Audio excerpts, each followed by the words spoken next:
Beloved Master Kuthumi Address 7/23/1953. Beloved ones of light, I greet you tonight in the name of the presence of harmony.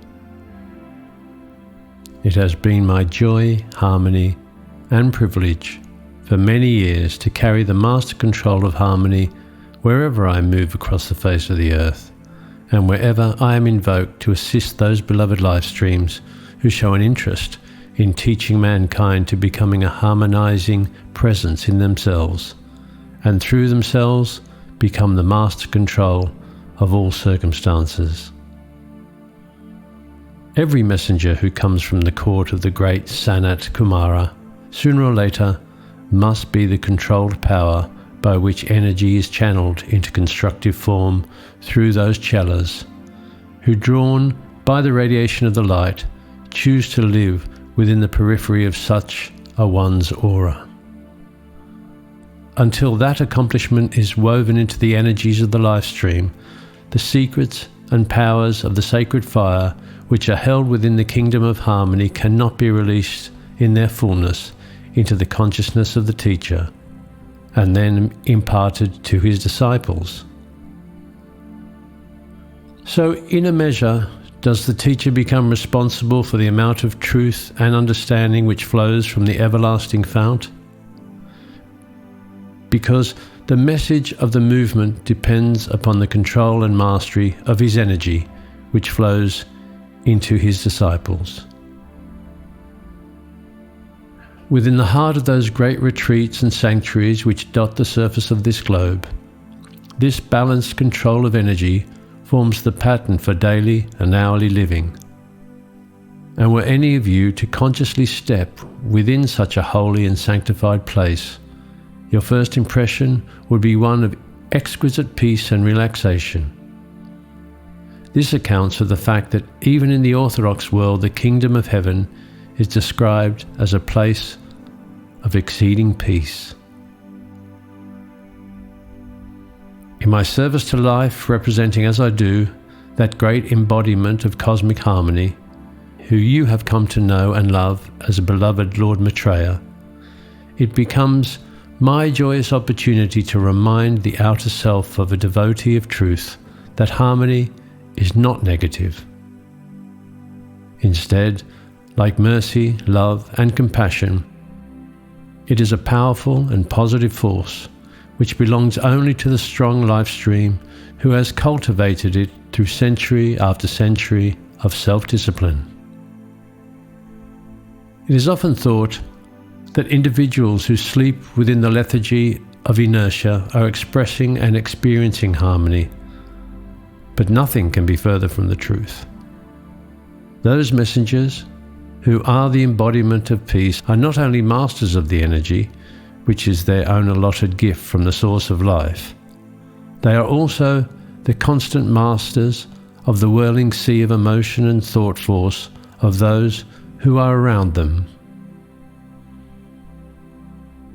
I have come this evening from Ceylon, where we all sat with our beloved Mahasahib and discussed the coming opportunity when the attention of the illumined, as well as the aspirants, will be focused on the great teacher of all teachers, the beloved Lord Maitreya, his assistant, the Brothers of the Golden Robe, and my humble self.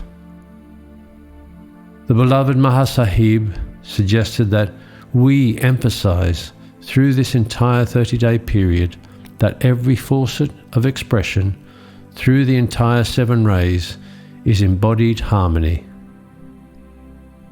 Whether it is the strong drive of ordered service in which every wheel fits into its proper place, whether it is the harmony which comes from understanding or the harmony which is within beauty, whether it is the harmony that lies within the compass of the scientific balance of life or the glory of our beloved brother Jesus' worship and ceremony, or the perfection and harmony within the 7th ray.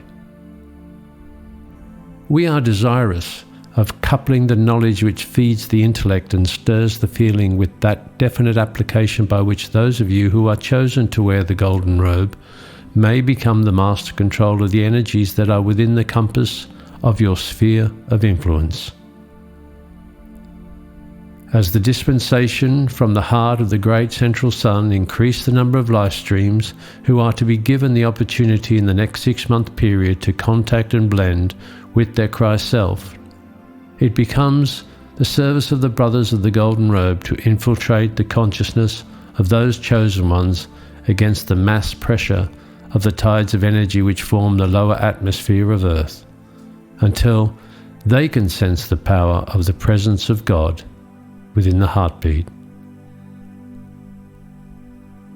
Again and again in the East, and century after century, the disciple is turned to that teacher of teachers until he can recognize its voice.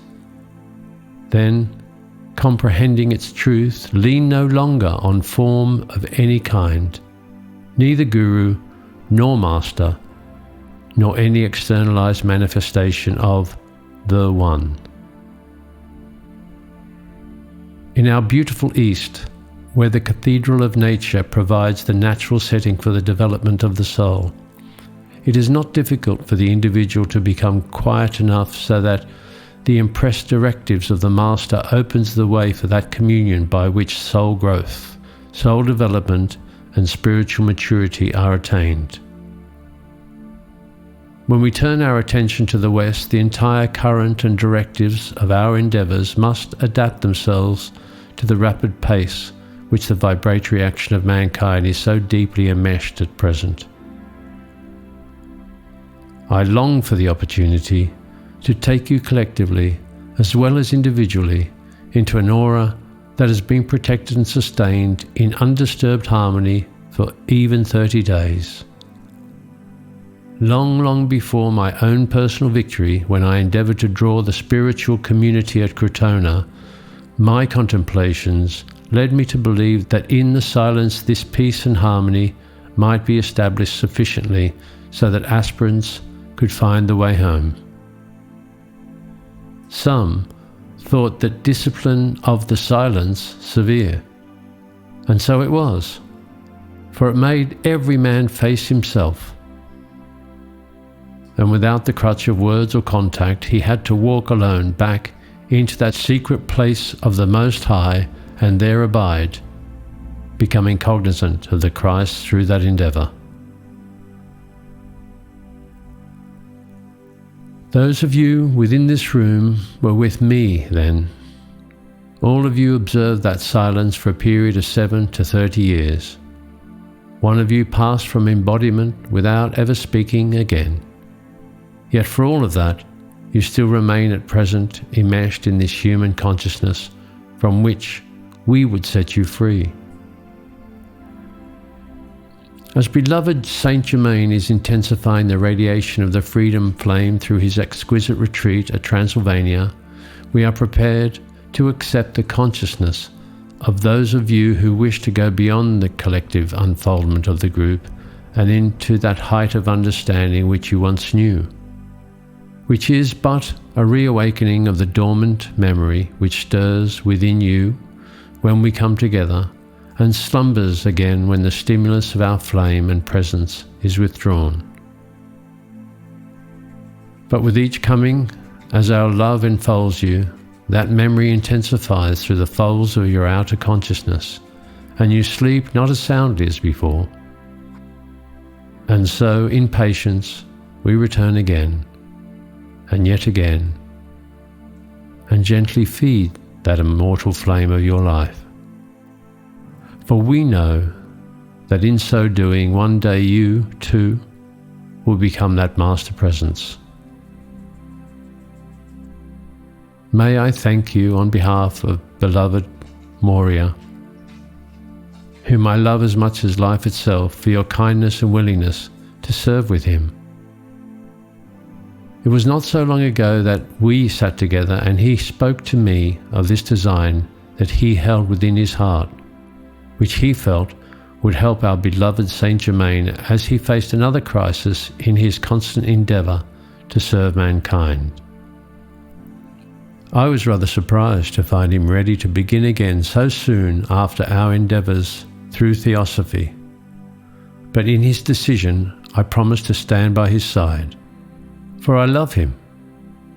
I love the service in which our heart's light has bound us together in a friendship which has been one of the sweetest experiences of my individualization. It is a beautiful thing for me to see his circle of friends grow larger, and that those who feared him fear no more, but have accepted the kindness, the sweetness, and the great love that is within his heart.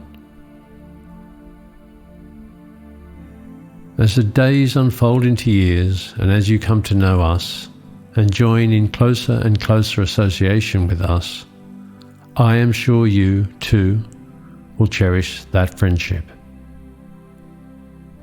This brings us each into a sweet association, dear hearts, which enables us, through you, to serve the race. And you, through us, to taste the glory of heaven long before the day when your individual call comes. When the final page in your book of life is written, your record balanced, and your hearts return home. We who have passed this way know well the yearning and the sacrifice entailed in remaining. For it was not so long ago that we too struggled with opinions. We too hoped and felt disappointments through the accumulations of our human selves.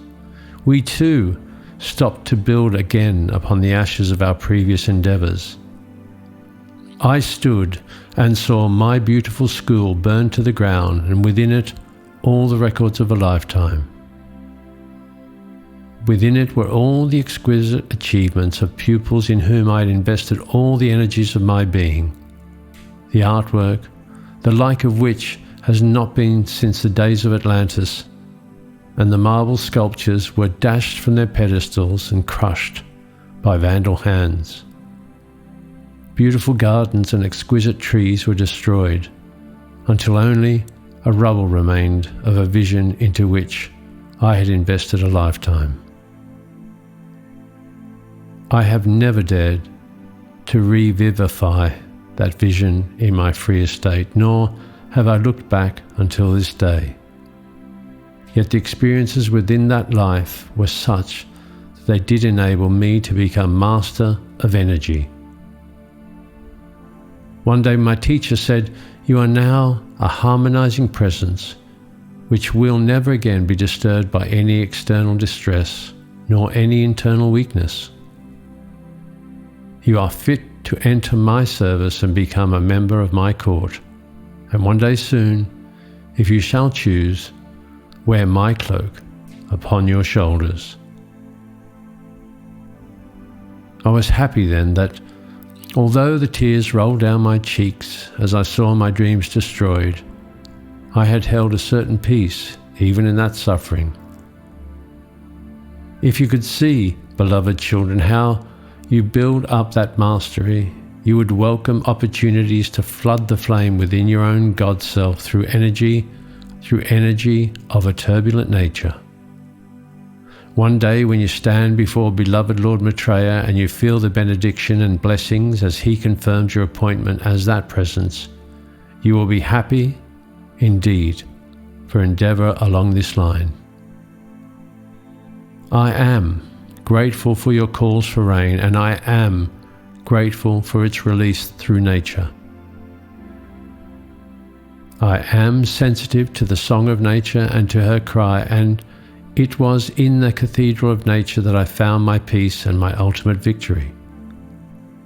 As long as I remain within the orbit of this earth, I will sense and respond to any cry from the earth and the nature kingdom, the four-footed kingdom, or mankind's body elemental when distress causes unhappiness. I have felt for the people of India and China when great famines have wiped out millions of life streams. I feel exceedingly for the people in every nation who suffer, because the human creations of man has been such that nature can no longer abundantly supply them. But where there are conscious cellars, where drought, flood, pestilence, or any kind of distress appear, it is also unnecessary. And we always look with hope that some cellars will open the door, so we may render the necessary service and restore the necessary balance. It is one thing for the unconscious masses to suffer, but it is an indignity to our own life and our friendship for those who are our heart friends to allow such suffering in their presence. May I commend you in your endeavours and encourage you in my commendations to go forth. I thank you and I bless you. Good night.